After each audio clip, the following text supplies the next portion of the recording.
إن الحمد لله نحمده ونستعينه ونستغفره ونعوذ بالله من شرور أنفسنا ومن سيئات أعمالنا من يهده الله فلا مضل له ومن يضلل فلا هادي له وأشهد أن لا إله إلا الله وحده لا شريك له وأشهد أن محمدًا عبده ورسوله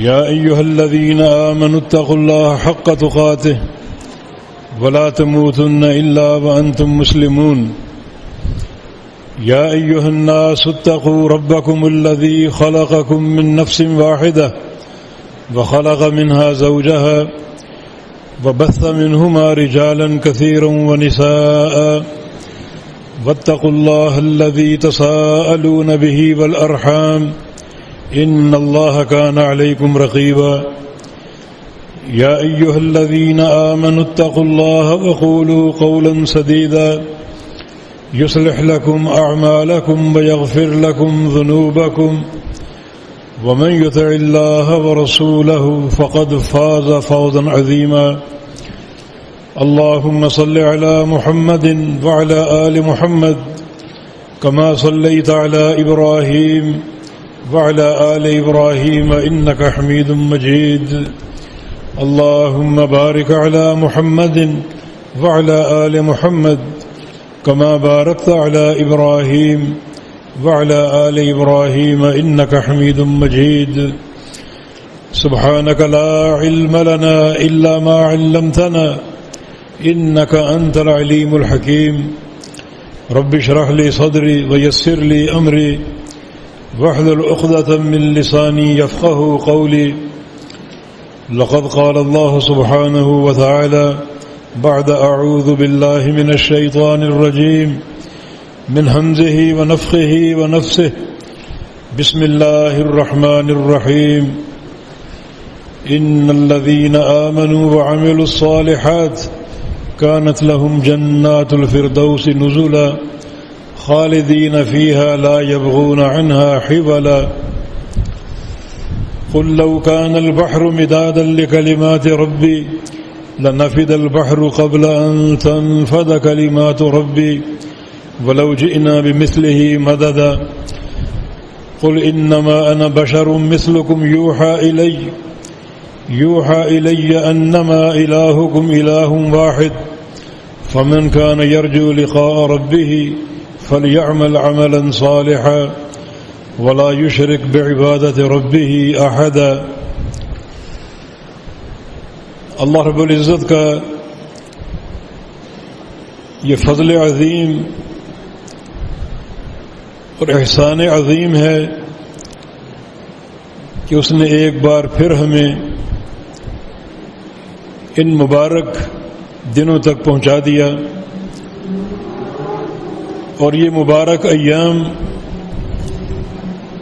ہماری زندگیوں میں ایک بار پھر آئے۔ ان ایام کے بارے میں رسول اللہ صلی اللہ علیہ وسلم کا فرمان ہے اعظم ایام الدنیا، دنیا کے جتنے بھی دن ہیں سب سے بڑے دن یہ ذی الحجہ کے 10 دن ہیں، یہ عشر ذی الحجہ دنیا کے تمام دنوں سے بڑے دن ہیں۔ پھر ان 10 دنوں میں جو سب سے بڑا دن ہے وہ یوم عرفہ ہے، 9 ذی الحج، اور یوم النحر 10 ذی الحج۔ اللہ تعالیٰ نے ان دنوں کی عظمت کو اجاگر کرنے کے لیے ان کی قسم تک کھائی ہے۔ بسم اللہ الرحمن الرحیم والفجر ولیال عشر والشفع والوتر، قسم ہے فجر کی، وقت فجر یا نماز فجر، اور قسم ہے 10 راتوں کی، یہ 10 راتیں، ان سے مراد 10 دن، یہ 10 ذی الحجہ والشفع والوتر، اور قسم ہے جفت عدد کی اور طاق عدد کی۔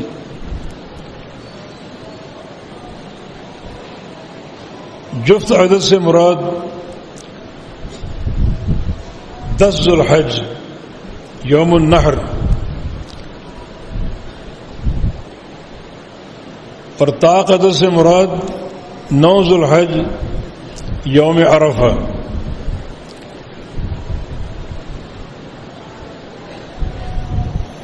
اس سال حج کافی محدود کر دیا گیا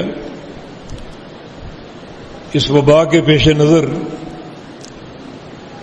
اور بہت ہی مستحسن فیصلہ ہے یہ۔ سعودی حکومت اس فیصلے پر مبارکباد کی مستحق ہے۔ 9 ذو الحج یوم عرفہ ہے، جس دن حجاج میدان عرفات میں اکٹھے ہوتے ہیں اور احرام کی 2 چادروں میں ملبوس دن بھر اللہ تعالیٰ کے حضور تضرع کرتے ہیں، دعائیں کرتے ہیں، روتے ہیں، توبہ اور استغفار کرتے ہیں۔ اللہ تعالیٰ فرشتوں سے کہتا ہے کہ ما اراد ہؤلاء، یہ میرے بندے جو دور دراز علاقوں سے سفر کر کے آئے، بکھرے بال، گرد و غبار سے اٹے ہوئے، کیا چاہتے ہیں؟ اور اللہ رب العزت اپنے فرشتوں کو گواہ بنا کر تمام اہل موقف کو، اہل عرفہ کو بخش دیتا ہے، ان کے گناہوں کو معاف کر دیتا ہے۔ ہاں، یہ بات واضح ہے کہ گناہوں کی بخشش جو ہے وہ سچے عقیدے پر موقوف ہے۔ اگر توحید کامل ہے، راسخ ہے، عقیدہ صحیح سالم ہے، تب وہ بندہ گناہوں سے آزاد کر دیا جائے گا اور پاک کر دیا جائے گا۔ نبی علیہ السلام کا فرمان ہے، من حج البیت فلم یرفث ولم یفسق رجع کیوم ولدت امہ۔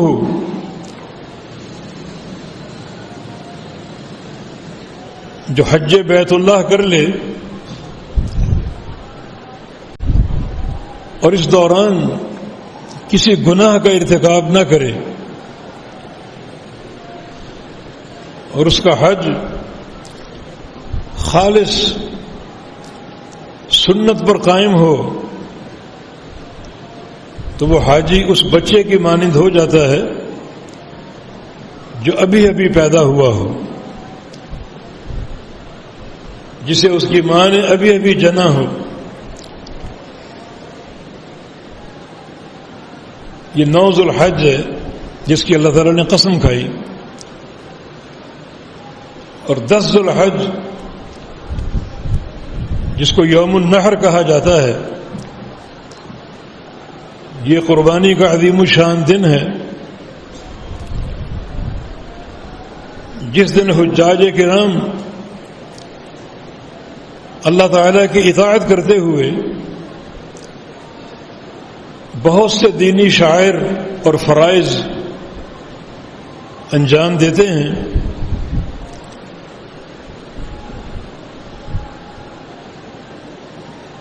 مزدلفہ میں فجر پڑھ کر اللہ کا ذکر کرتے ہیں بڑا طویل، اور دن کا اجالا پھیلنے پر مزدلفہ سے منا کا قصد کرتے ہیں، اور منا پہنچ کر پہلا کام جمرہ کبریٰ کو کنکریاں مارتے ہیں، پھر قربانی کا عمل ہے، پھر سر کے بالوں کا حلق یا قصر ہے، پھر میدان منا سے اللہ کے گھر کی زیارت کو جاتے ہیں، پہلے طواف کرتے ہیں جو طواف زیارہ یا طواف افاضہ کہلاتا ہے، اور پھر صفا مروہ کی سعی کرتے ہیں۔ یہ پورے دن کے معمولات ہیں۔ اس دن کو یوم الحج الاکبر کہا جاتا ہے۔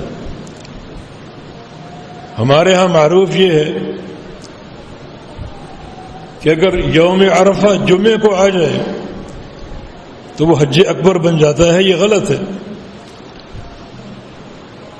ایک اصطلاح حج اکبر کی ہے اور ایک اصطلاح یوم حج اکبر کی ہے۔ حج اکبر عمرہ کے مقابلے میں ہے، عمرہ حج اصغر ہے اور حج حج اکبر ہے۔ اور یوم حج اکبر سے مراد یوم النحر 10 ذو الحج، جس میں یہ 5-6 عظیم الشان کام جمع ہوتے ہیں اور حجاج یہ کام انجام دیتے ہیں۔ یہ دن اسی 10 ذو الحج میں ہے، بڑے یہ عظیم الشان دن ہیں۔ احب الایام بھی کہا گیا ہے، اللہ تعالیٰ کو سب سے زیادہ پسندیدہ ایام، رمضان سے بھی زیادہ۔ رمضان کا آخری عشرہ بڑا بابرکت ہے، لیکن یہ 10 ذو الحج جو ہے رمضان کے آخری عشرے سے بھی افضل ہے دنوں کے اعتبار سے۔ راتیں رمضان کی افضل ہیں اور دن 10 ذو الحج کی افضل ہیں۔ رمضان کی راتیں اس لیے افضل ہیں کہ ان میں سے ایک رات نزول قرآن کی رات ہے۔ قرآن کلام اللہ، صفت الرحمن، اللہ تعالیٰ کی عظیم الشان کتاب۔ یقیناً اس کتاب کے نزول نے اس رات کو برکتوں اور رحمتوں سے بھر دیا، جس کا اظہار اللہ تعالیٰ خود فرماتا ہے لیلۃ القدر خیر من 1000 شہر۔ اس ایک رات کی عبادت 1000 مہینے کی عبادت سے افضل ہے، لیکن دن اس 10 ذو الحج کے افضل ہے،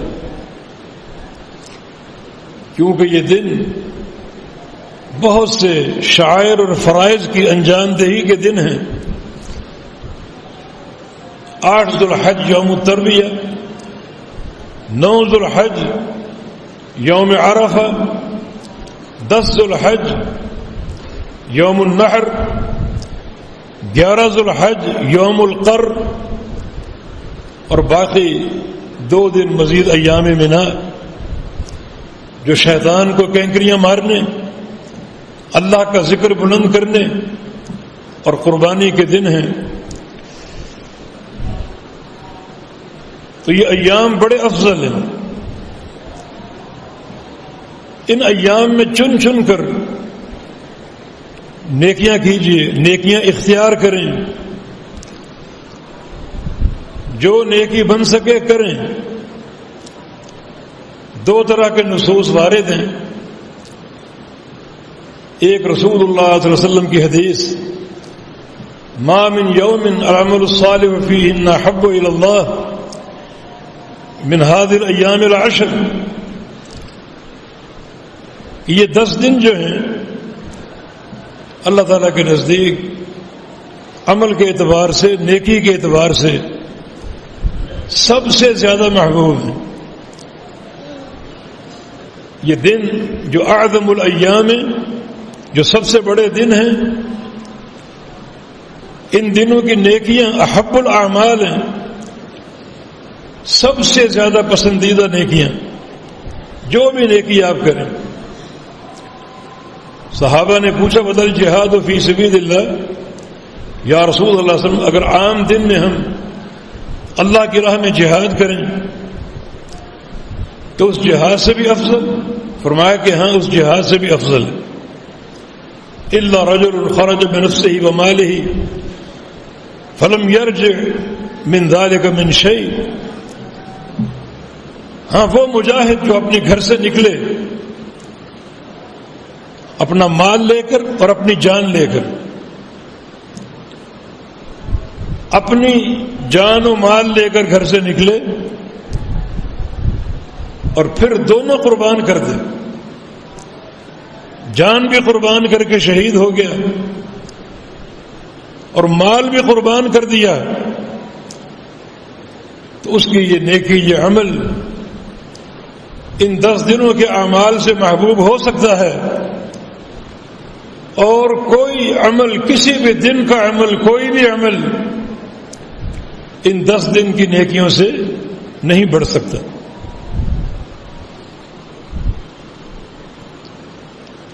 حافظ ابن رجب فرماتے ہیں کہ ان دنوں کی 2 رکعات رمضان کی 2 رکعات سے افضل ہے، خواہ وہ دن کا عمل ہو یا رات کا عمل ہو. تو اس حدیث سے یہ بات ثابت ہوتی ہے کہ ان دنوں کی نیکیاں، اور نیکی کوئی بھی ہو، انہیں اختیار کیا جائے اور چن چن کر وہ نیکیاں کی جائیں، کیونکہ جو ایام ہیں وہ اعظم الایام ہیں، اور جو عمل ہوں گے وہ افضل الاعمال ہوں گے. پھر اللہ رب العزت ان دنوں میں بھی بہت سی برکتیں مزید عطا فرما دیتا ہے. آج جمعے کا دن ہے، اگر آپ روزے سے ہیں تو روزے کا اجر،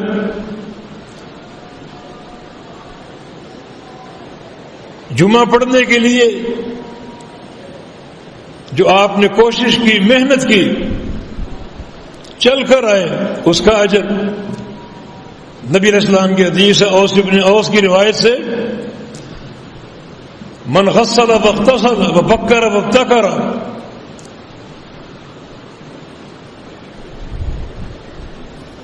ومشى ولم يركب ودنا من الإمام ولم يلغو كتب له أجر سنة صيامها وقيامها أو كما قال. جس شخص نے جمعے کے دن غسل کیا اور کرایا، جلدی گھر سے نکلا اور پیدل آیا، سوار نہیں ہوا، امام کے قریب بیٹھا اور کوئی لغو کام نہیں کیا، کوئی بات نہیں کی، کتب لہ بکل خطوۃ اجر سنۃ، اللہ تعالیٰ اس کے لیے ہر قدم کے بدلے 1 سال کا ثواب لکھے گا. اور سال بھی کیسا گزرا ہو، صیامہا و قیامہا، دن میں روزے ہوں، رات کو قیام ہو، تہجد کا اہتمام ہو، اس طرح اس کا سال گزرا ہو. پورے سال کے روزوں کے ساتھ اور راتوں کے قیام کے ساتھ اس کا سال گزرا ہو. اللہ رب العزت ہر قدم کے بدلے اسے اتنا اجر عطا فرمائے گا.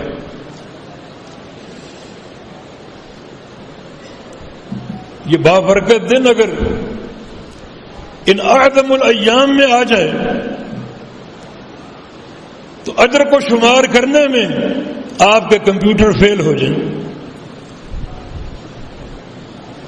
یہ کروڑوں اور اربوں نیکیوں کا حصول اللہ تعالیٰ کی عظیم الشان نعمت ہے. اور اگلا جمعہ اس میں مزید اضافہ کر لیجئے، وہ جمعہ یوم عرفہ کا ہے۔ رسول اللہ صلی اللہ علیہ وسلم کی حدیث ہے کہ صیام یوم عرفہ احتسب علی اللہ ان یکفر السنۃ الماضیہ والسنۃ الآتیہ۔ یوم عرفہ کا روزہ 2 سال کے گناہوں کا کفارہ ہے۔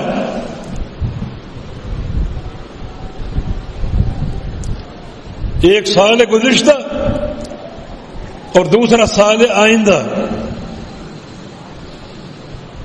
گزشتہ سال کے گناہ جو آپ نے کیے ہیں اللہ اس ایک روزے کی برکت سے معاف کر دے گا، اور آئندہ سال کے گناہ جو آپ نے ابھی کیے ہی نہیں اللہ تعالیٰ اس روزے کی برکت سے انہیں پہلے ہی معاف کر دے گا۔ صغیرہ گناہ مراد ہے، اور جہاں تک کبیرہ گناہ ہے ان کی بخشش کے لیے سچی توبہ کر لو، وہ معاملہ اور آسان ہے۔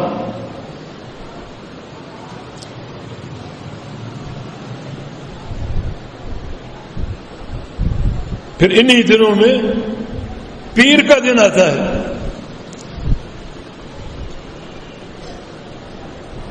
اضافی اجر شامل کر لیں بشرطے کہ نیت ہو۔ یہ پیر کا دن ایام العشر میں ہے، ان 10 دنوں میں ہے، بابرکت دن، اعظم الایام۔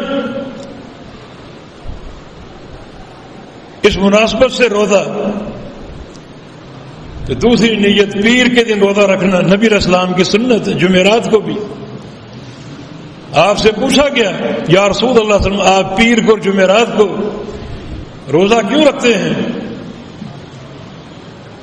فرمایا کہ هذان اليومان يرفع فيهما العمل الى الله فاحب ان يرفع عملي وانا صائم۔ ان 2 دنوں میں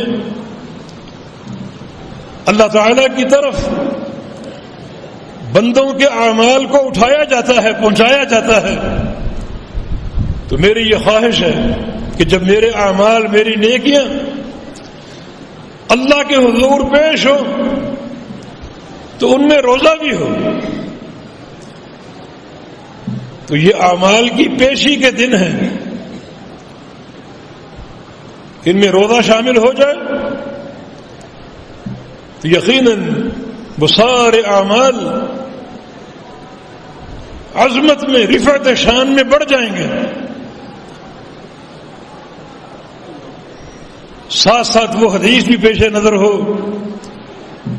من صام یوما فی سبیل اللہ بعد اللہ بینہ وبین جہنم 70 خریفا۔ جو اللہ کے لیے ایک روزہ رکھ لے، اللہ کی راہ میں ایک روزہ رکھ لے، اللہ تعالیٰ اس روزے کی برکت سے اسے جہنم سے 70 سال دور کر دے گا۔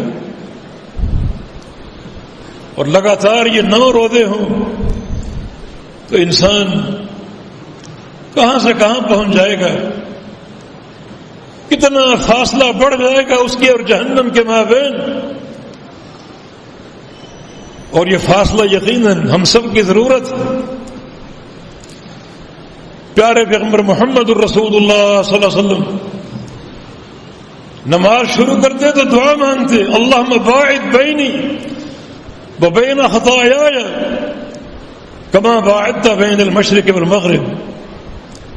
یا اللہ میرے اور میرے گناہوں کے درمیان اتنا فاصلہ فرما دے جیسے مشرق اور مغرب کے درمیان فاصلہ ہے۔ اتنا مجھے دور لے جا گناہوں سے جتنا مشرق مغرب سے دور ہے۔ اور جہنم کی سزا گناہوں کا نتیجہ ہے۔ در حقیقت یہ دعا جہنم سے دوری کی دعا ہے، اور اللہ پاک دوری عطا فرماتا ہے۔ اگر آپ اس کی راہ میں ایک روزہ رکھ لیں تو بے شمار فضائل اور محاسن خزانے موجود ہیں انہیں لوٹنے کے اور حاصل کرنے کے. پھر قرآن پاک کی آیت وَيَذْكُرُ اسْمَ اللَّهِ فِي أَيَّامٍ مَّعْلُومَاتٍ، یہ آیت متعین کرتی ہے کہ ان دنوں کی سب سے بڑی نیکی کیا ہے. عبداللہ بن عباس فرماتے ہیں کہ ایام معلومات سے مراد ان قرآن کی آیت اللہ کے نام کا ذکر کرے ایام معلومات میں. ایام معلومات سے مراد عشر ذی الحجہ. عشر ذی الحجہ یہ 10 دن یہ ایام معلومات ہیں. تو ان میں اللہ کے ذکر کا حکم دیا گیا. اللہ کے ذکر کو ایک بڑی نیکی کے طور پر پیش کیا گیا. تو اس کا معنی یہ کہ ہر نیکی بڑی قابل قدر ہوتی ہے، مگر سب سے بڑی نیکی ان دنوں کی اللہ کا ذکر. اللہ تعالیٰ کے ذکر کی 2 صورتیں ہیں.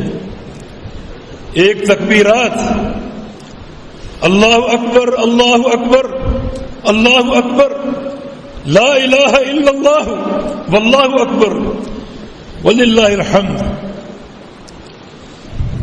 اور تکبیر کا ایک صیغہ اور بھی منقول ہے، اللہ اکبر کبیرہ اللہ اکبر کبیرہ اللہ اکبر و اجل اللہ اکبر وللہ الحمد. یہ صیغہ بھی نبی علیہ السلام سے صحیح سند کے ساتھ منقول ہے. یہ پڑھا نہیں جاتا مگر صحیح احادیث سے ثابت ہے. بعض علماء نے ان تکبیرات کو سنت متروکہ میں داخل کیا ہے.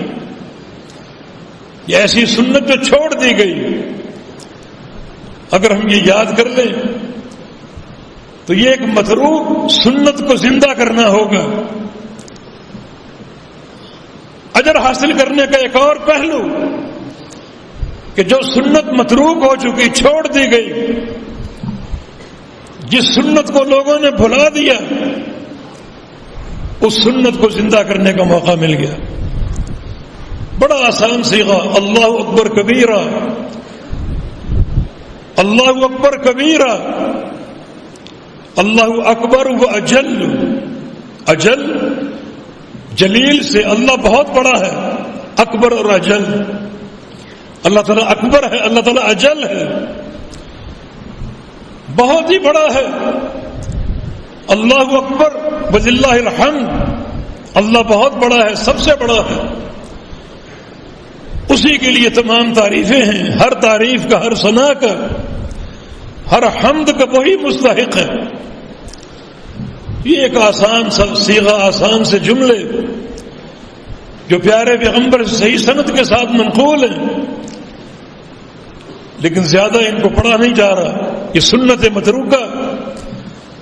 تو ایک سنت متروکہ کو زندہ کرنے کے مترادف اللہ اکبر کبیرہ اللہ اکبر کبیرہ اللہ اکبر و اجل اللہ اکبر وللہ الحمد.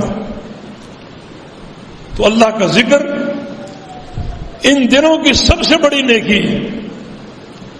ویسے بھی ذکر اللہ کو افضل قرار دیا گیا.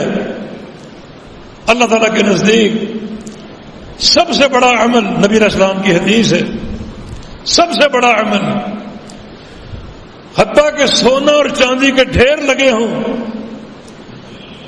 انہیں خیرات کرنے سے بھی بڑا عمل، حتیٰ کہ میدان جہاد میں ہوں، دشمن سے مقابلہ جاری ہو، دشمن آپ پر وار کرے، آپ اس پر وار کریں، اس سے بھی بڑا عمل کیا ہے؟ فرمایا کہ ذکر اللہ، اللہ کا ذکر. اللہ تعالیٰ کا فرمان ہے فاذکرونی اذکرکم، تم میرا ذکر کرو میں تمہارا ذکر کروں گا. کتنا عظیم و شان بدلہ ہے کہ ایک بندہ اگر اخلاص کے تقاضوں کو ملحوظ رکھتے ہوئے رب تعالیٰ کا ذکر کرتا ہے تو اللہ اس کا ذکر کرتا ہے. حدیث میں اس ذکر کی کیفیت کی وضاحت ہے. حدیث قدسی اللہ فرماتا ہے من ذکرنی فی نفسہ ذکرتہ فی نفسی ومن ذکرنی فی ملأ ذکرتہ فی ملأ خیر من ملئہ. جو بندہ میرا ذکر کرے گا میں اس کا ذکر کروں گا. اگر تنہا ذکر کرتا ہے میں تنہا ذکر کروں گا, اور اگر لوگوں کے بیچ بیٹھ کر ذکر کرتا ہے تو میں فرشتوں کے بیچ ذکر کروں گا.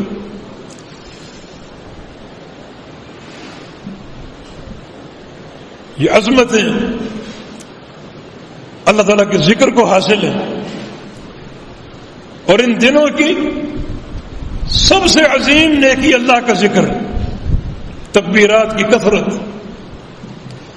بتایا گیا تھا ابو ہریرہ رضی اللہ عنہ اور عبداللہ بن عمر رضی اللہ عنہما بازار نکل جایا کرتے تھے خرید و فروخت کے لیے نہیں, کوئی مقصد نہ ہوتا سوائے تکبیرات کے. تکبیرات پڑھتے جاتے حتیٰ کہ بازار پہنچ جاتے اور ایک مقام پر کھڑے ہو کر تکبیریں پڑھتے. بازار والے سنتے, وہ بھی ساتھ پڑھنا شروع کر دیتے, ساتھ شامل ہو جاتے, اور یوں بازار اللہ کے ذکر سے, تکبیرات سے, اس کی کبریائی کے چرچے سے گونج اٹھتے. تو جس قدر آپ چاہیں ان گھڑیوں کو, ان ساعات کو, وہ ساعات النہار ہوں یا ساعات اللیل ہوں, دن کی گھڑیاں ہوں یا رات کی گھڑیاں ہوں, انہیں کارآمد بنا سکتے ہیں. ایک سچے اور نئے عزم کے ساتھ. سابقہ دور میں گناہوں کا اگر ارتکاب ہو چکا تو ان سے توبہ اور استغفار کی ضرورت ہے. اپنے رب تعالیٰ کے ساتھ رابطہ کرو, ایک نئے صفحہ کو کھول کر, وہ صفحہ جو گناہوں سے پاک اور صاف ہو, جس کا آغاز استغفار اور توبہ سے ہو, اور پھر عمل صالح شروع ہو جائیں. اپنے آپ کو جھکا دو رب تعالیٰ کے سامنے,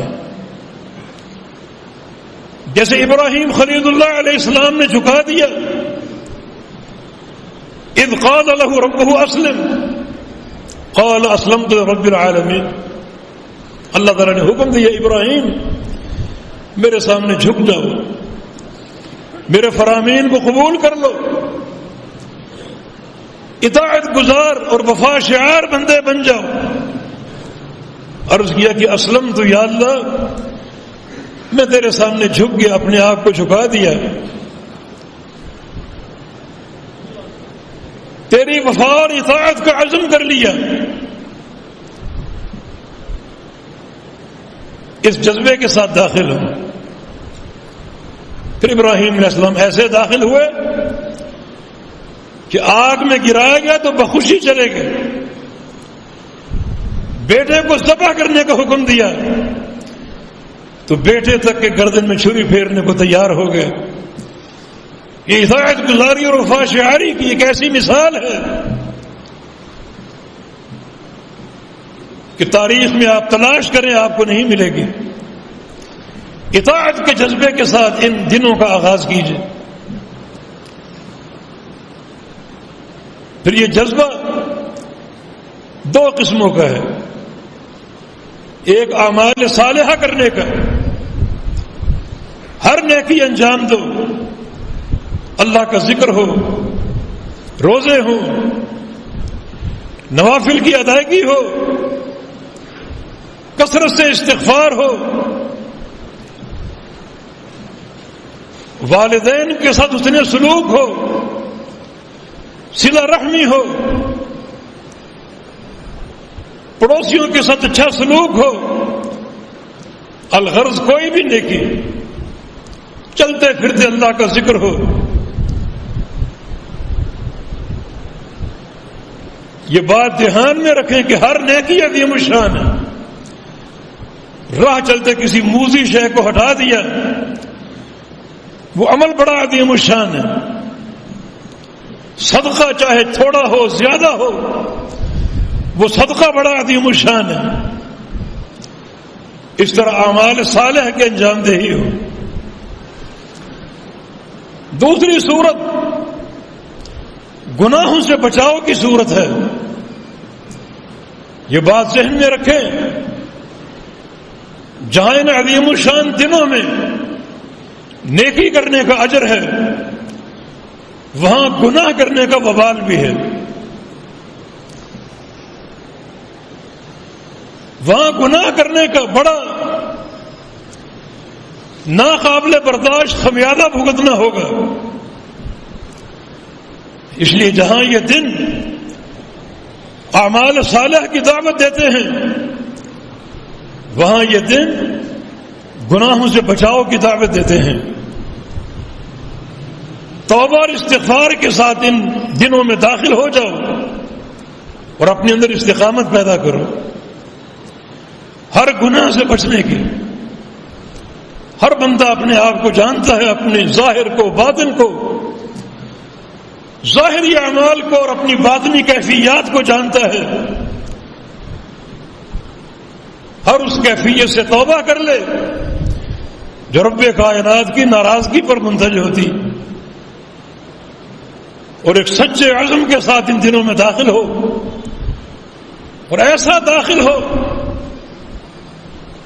کہ اس کے اندر ایک دوام آ جائے، زندگی میں ٹھہراؤ آ جائے، اعمال صالحہ انجام دینے کے تعلق سے اور گناہوں کے بچاؤ کے تعلق سے. اور یاد رکھو، گناہوں میں وہ گناہ سب سے خطرناک ہیں جن کا ڈیرا آپ کے دلوں پر ہے، جو باطنی معصیتیں ہیں، باطنی گناہ ہیں. کسی پر حسد، کسی پر بغض، کسی کے خلاف کینہ، دل میں کبر، فخر، غرور، ریاکاری، یہ سارے بڑے مہلک گناہ ہیں. ان پر بھی نظر کی جائے، ان گناہوں سے توبہ کی جائے. یہ چوری ہے، زناکاری ہے، یہ ظاہری گناہ ہے، بڑے ہولناک. لیکن جو دل کے اندر آپ گناہ چھپا کے بیٹھے ہیں، وہ ان سے بھی ہولناک ہے. جیسے جسمانی بیماریاں، ایک مرض ظاہری ہوتا ہے، اس کا علاج آسان ہوتا ہے، اور ایک مرض اندر سے پھوٹتا ہے جو کینسر بن کر انسان کو تباہ کر دیتا ہے. اس طرح ظاہری گناہ اور باطنی گناہ، ظاہری گناہ بھی ہولناک ہیں، لیکن باطنی گناہ اس سے بھی ہولناک ہیں. ان کو بھی شمار کرو، گنو، اور اپنے قلب کو، اپنے باطن کو ان گناہوں کے تلفظ سے پاک کر لو، صاف کر لو. یہ بھی ان دنوں میں قابل توجہ عمل ہے. ورنہ بعض اوقات باطنی گناہ جو ہیں وہ ظاہری نیکیوں کو قبول کرنے میں رکاوٹ بن جاتے ہیں. چن چن کر باطنی گناہوں سے توبہ کرو، اپنے آپ کو پاک صاف کرنے کی کوشش کرو. امام احمد بن حنبل رحمہ اللہ، ان کے شاگرد صالح بن عبداللہ الخراقی فرماتے ہیں کہ ایک رات مجھے اپنے شیخ کے ساتھ، امام احمد کے ساتھ اکٹھا رہنے کا موقع مل گیا. میں نے نوٹ کیا کہ ما نام باللیل الا قلیلا، کہ رات کو بہت کم سوئے. جب صبح ہم ملے تو میں نے کہا کہ لقد کثر بکاؤک باللیل، رات تو آپ بہت روتے رہے، پوری رات تقریباً آپ کی روتے گزر گئی. فرماتے ہیں کہ مجھے معتصم باللہ کی تکلیفیں یاد آ گئی. اس نے جیل میں ڈالا، کوڑے مارے، میرے بدن کو لہو لہان کر دیتا تھا. 10 جلاد مقرر تھے، ہر جلاد پوری قوت سے ایک کوڑا مارتا، پھر آرام کرتا، پھر دوسرے جلاد کی باری آتی وہ مارتا. اس طرح باری باری وہ جلاد مجھ پر چھوڑے جاتے تھے. بالآخر میں بے ہوش ہو جاتا. مجھے وہ تکلیفیں یاد آ گئیں، اور جب میں قیام اللیل کر رہا تھا تو اللہ کا یہ فرمان میری تلاوت میں گزرا، بجزاء سیئۃ مثلھا، کہ گناہ کا جو بھی زیادتی ہو اس کا بدلہ زیادتی ہے، اسی کے برابر ہو. لیکن فمن عفا واصلح فاجرہ علی اللہ، مگر جو بندہ معاف کر دے اور اپنے دل سے ناراضگی کو دور کر دے، اللہ اس کو بڑا اجر دے گا. بس پھر میں سجدے میں گر گیا اور وہی معتصم باللہ کو میں نے معاف کیا. اپنے دل کو صاف کرنے کے لیے روتا رہا، اللہ تعالیٰ سے معافی مانگتا رہا، اور اس سارے معاملے کو صاف کر کے اٹھا. یہ طویل رونا اور طویل سجدہ صرف اس قلبی کیفیت کو صاف کرنے کے لیے، تاکہ دل میں کوئی رنجش نہ ہو کسی کے بارے میں، کوئی ناراضگی نہ ہو، کوئی حسد یا بغض نہ ہو، کوئی کینہ نہ ہو.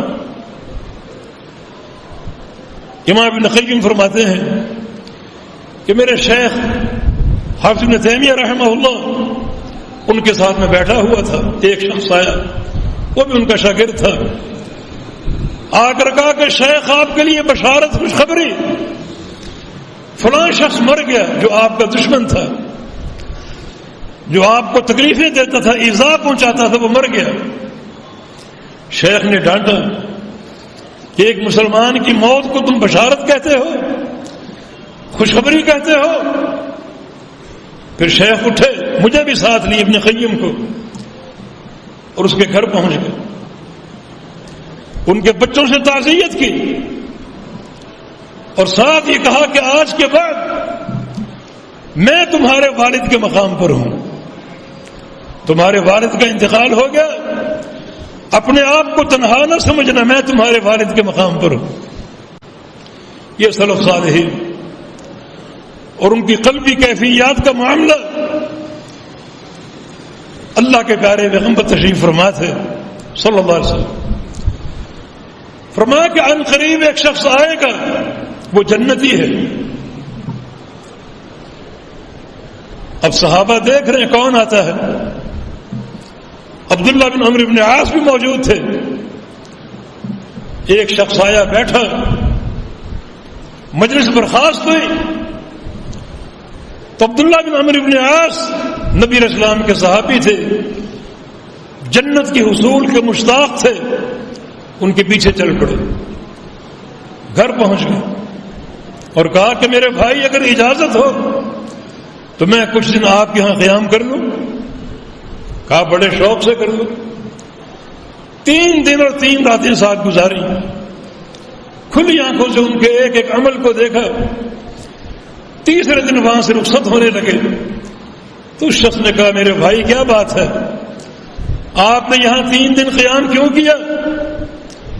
تو فرمایا کہ صاف بات یہ ہے کہ فلاں دن اللہ کے پیغمبر نے فرمایا تھا کہ ان قریب ایک شخص آئے گا، وہ جنتی ہے، اور تم آئے تھے. تو مجھ میں شوق پیدا ہوا، تمہارا کیا عمل ہے، تمہارے شب و روز کیسے گزرتے ہیں، تاکہ میں بھی اسی طریقہ کار کو اختیار کر لوں. تو اس شخص نے کہا پھر تم نے کیا دیکھا؟ کہا کہ کچھ بھی نہیں، جو کام ہم کرتے وہی کام تم کرتے، کوئی فرق میں نے محسوس نہیں کیا. مایوس ہوا ہوں. تو اس شخص نے کہا تم نے صرف میرے ظاہر کو دیکھا ہے، ظاہری نمازوں کو دیکھا ہے، روزوں کو دیکھا ہے، ظاہری ذکر و اذکار کو دیکھا ہے، لیکن تم میری قلبی کیفیت کو نہیں جانتے، میرے دل کو تم نہیں جانتے کہ میرے دل کے اندر کیا ہے. میرے دل میں دنیا بھر میں کسی بھائی یا بہن کے خلاف کوئی کینہ، کوئی حسد یا بغض نہیں ہے، کسی قسم کی کوئی بڑائی کی نیت نہیں ہے، دل ایک شفاف آئینے کی مانند ہے۔ تو عبداللہ بن عمرو نے کہا کہ ہذا ہوا، یہی وہ چیز ہے جس نے آپ کو ممتاز کر دیا اور اس بشارت کے اہل آپ کو بنا دیا۔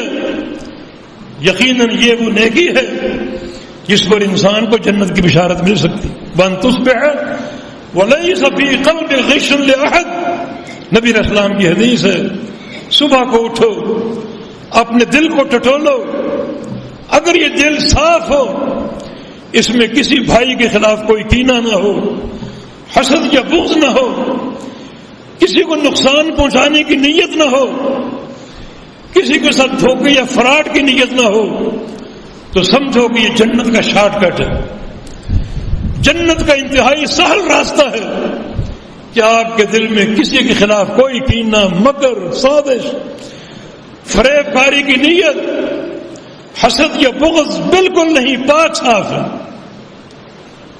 یہ سلف صالحین اور ان کا طریقہ کار اور یہ وہ نصوص شرعیہ جو ہمیں باطنی اعمال اور باطنی اصلاح کی طرف راغب کرتے ہیں کہ جہاں ہم نے گناہوں سے بچنا ہے تو صرف ظاہری گناہ نہیں بلکہ اپنے باطن کو ٹٹولنا ہے کہ یہ باطن بھی بالکل پاک صاف ہے، اور اگر باطن میں کوئی رمق موجود ہے گناہ کی تو بہت بڑی قباحت ہے وہ، جیسے نبی علیہ السلام کی حدیث ہے لن يدخل جنت من كان في قلبه مثقال حبة خردل من الكبر، جس شخص کے دل میں ایک رائی کے دانے کے برابر تکبر ہو۔ رائی کا دانہ کیا ہوتا ہے؟ وہ دانہ ایک ایسا دانہ ہے جو دکھائی نہیں دیتا، مانا سب سے چھوٹا دانہ، اتنا بھی تکبر ہو تو وہ جنت میں داخل نہیں ہو سکے گا، بلکہ فرمایا کہ لن یجد رائحتها، داخل ہونا تو دور کی بات ہے، وہ جنت کی خوشبو تک نہیں پا سکے گا۔